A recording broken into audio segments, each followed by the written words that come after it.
اور ہاتھ پکڑ کر کے لے گئے تو ابو جہل بیٹھا ہوا تھا. انہوں نے کہا بیٹی تم مارو کھینچ کر کے تھپڑ. ابا میں نے مارا اس کے چہرے پر کھینچ کر کے تھپڑ. میرے آقا صلی اللہ علیہ وسلم کے دست نبوت اٹھ گئے. آقا عرض کرتے ہیں یا الہی ابو سفیان کے اس فعل کو فراموش نہ کرنا.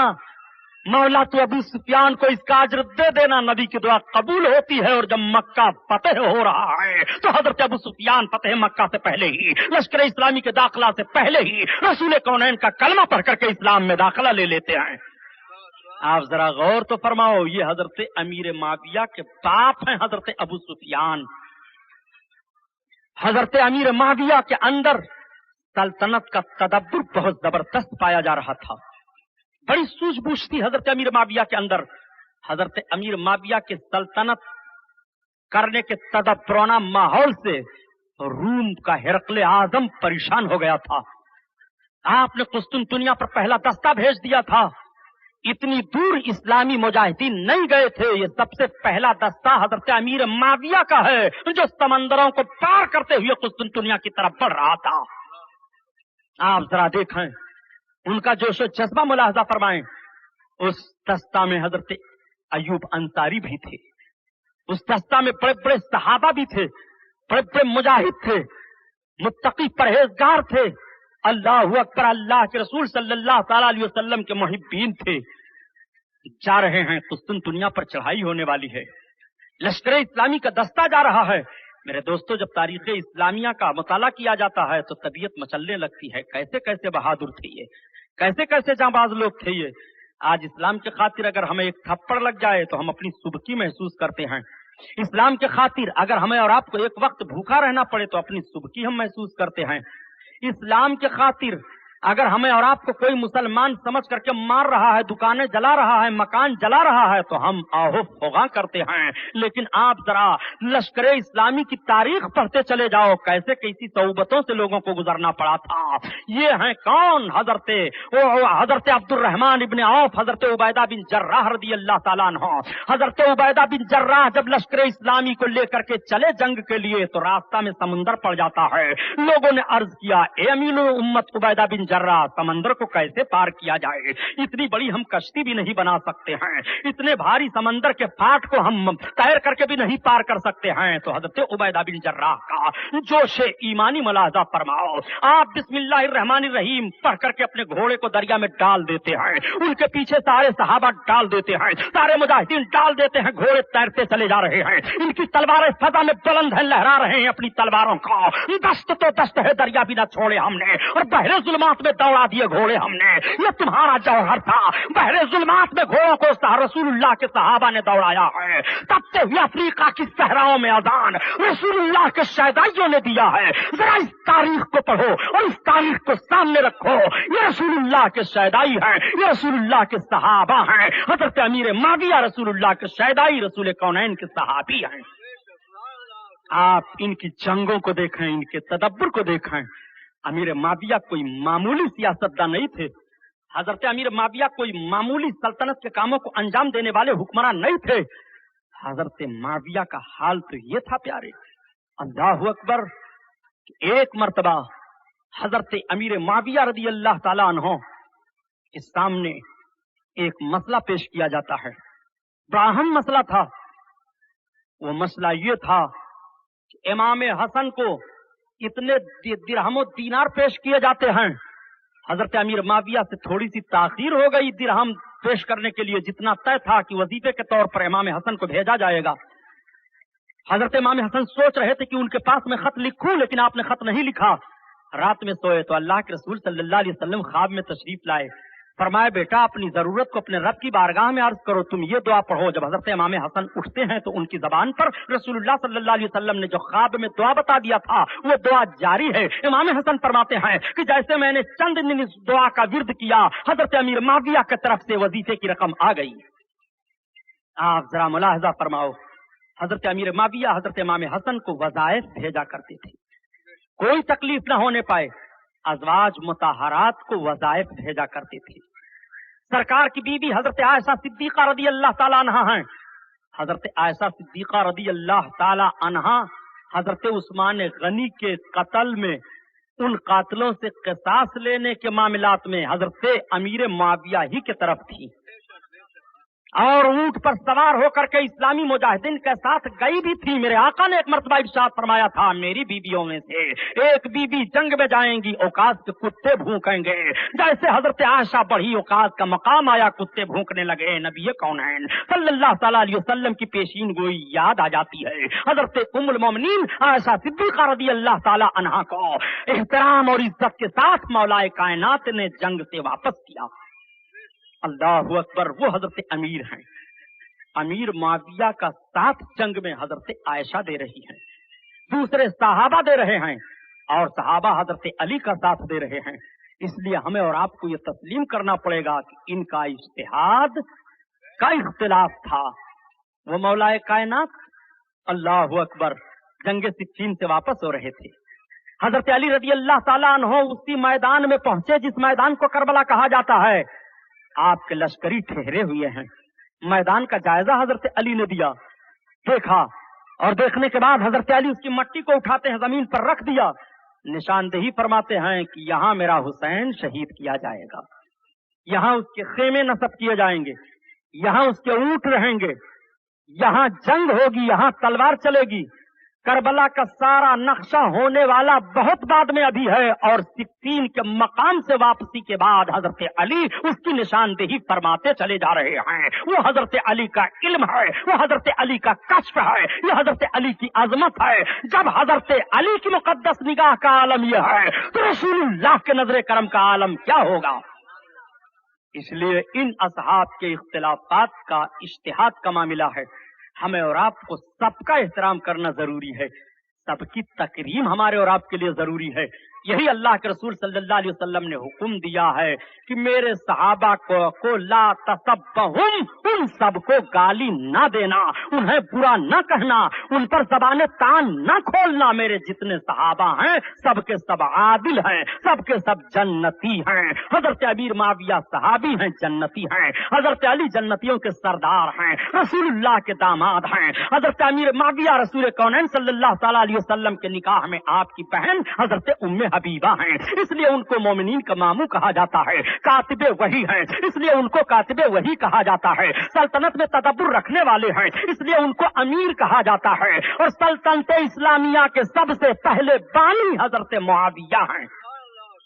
حضرت معاویہ سے سلطنت شروع ہو گئی، اس سے پہلے خلافت تھی، ان کو خلفائے راشدین کہا جاتا ہے۔ ان کی حکومت کا دور منہاج علی النبوت کہا جاتا ہے، نبوی طور طریقے پر حکمرانی کرنا۔ اور حضرت امیر معاویہ جب حکمراں ہوئے تو سلطنت کے طور طریقے پر جو حکمرانی کی جاتی ہے وہاں سے سلطنت شروع ہو جاتی ہے اور یہیں سے خلافت ختم ہو جاتی ہے۔ رسول اللہ نے فرمایا تھا، میں نے کل بیان کیا تھا کہ میرے بعد 30 سال تک خلافت ہوگی اور اس کے بعد سلطنت آ جائے گی۔ سلطنت اسلامیہ کے سب سے پہلے بانی حضرت امیر معاویہ ہیں۔ حضرت امیر معاویہ کو سب سے پہلے سلطنت کا بانی کہا جاتا ہے۔ میں انشاءاللہ جب 12ویں تقریر کروں گا آپ کے اس اسٹیج پر تو خلفائے بنو امیہ اور خلفائے بنو عباسیہ کی تاریخ پیش کروں گا کہ قتل امام حسین کے بعد ماحول کیا ہوتا ہے اور قاتلان حسین کا انجام کیا ہوتا ہے، اس کو ذہن میں رکھے رہیے گا۔ 12ویں تقریر خلفائے عباسیہ اور خلفائے بنو امیہ کے تعلق سے ہوگی۔ حضرت امیر معاویہ کے بعد ان کے خاندان میں کتنے برس تک حکومت رہی ہے اور کیسے کیسے حکمراں رہے ہیں، یہ انشاءاللہ تاریخ آپ کے سامنے رکھی جائے گی۔ یہی حضرت امیر معاویہ ہیں۔ حضرت امیر معاویہ ہی کے خاندان کے حضرت عمر بن عبد العزیز ہیں۔ حضرت عمر بن عبد العزیز کے سامنے کسی نے یزید کو رضی اللہ تعالیٰ عنہ کہہ دیا تھا تو حضرت عمر بن عبد العزیز نے فرمایا اس کو 25 کوڑے لگائے جائیں۔ اس کو 25 کوڑا لگایا گیا تھا کہ تو نے یزید کو رضی اللہ تعالیٰ عنہ کہہ دیا ہے۔ یہ حضرت امیر معاویہ کے خاندان کے ہیں، حضرت امیر معاویہ کے کیا نام خاندان کے کہلاتے ہیں اور آپ کے قبیلے کے کہے جاتے ہیں، جن کو حضرت عمر بن عبد العزیز کہا جاتا ہے۔ خلفائے بنو امیہ میں سب سے عظیم خلیفہ یہ مانے جاتے ہیں جن کو 5واں خلیفہ تسلیم کیا جاتا ہے اور جنہوں نے منہاج علی النبوت حکمرانی کی تھی۔ الحمدللہ یہ بھی حضرت امیر معاویہ ہی کے خاندان سے ہیں۔ تو حضرت امیر معاویہ کی محبت، حضرت امیر معاویہ رضی اللہ تعالیٰ عنہ کی سلامتی، اللہ ان اصحاب کرام سے ہم کو اور آپ کو مستفیض فرمائے۔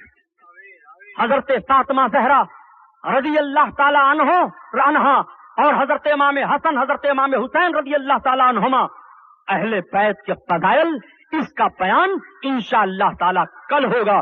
کل اہل بیت کے فضائل پر آپ 9:30 بجے ٹھیک آ جائیں تاکہ پولیس سے ہمیں پرمیشن کی دقت کا سامنا نہ کرنا پڑے۔ میں ٹھیک انشاءاللہ تعالی جیسے آج بیٹھا ہوں ایسے ہی کل 9:30 بجے سے بلا تمہید اپنا بیان شروع کر دوں گا۔ کل اسی محفل میں آپ فضائل اہل بیت سننے کے لیے ٹھیک 9:30 بجے آ جائیں۔ یہ محفل نور زندہ باد پائندہ باد۔ اب کھڑے ہو کر سلام پڑھ لیجیے۔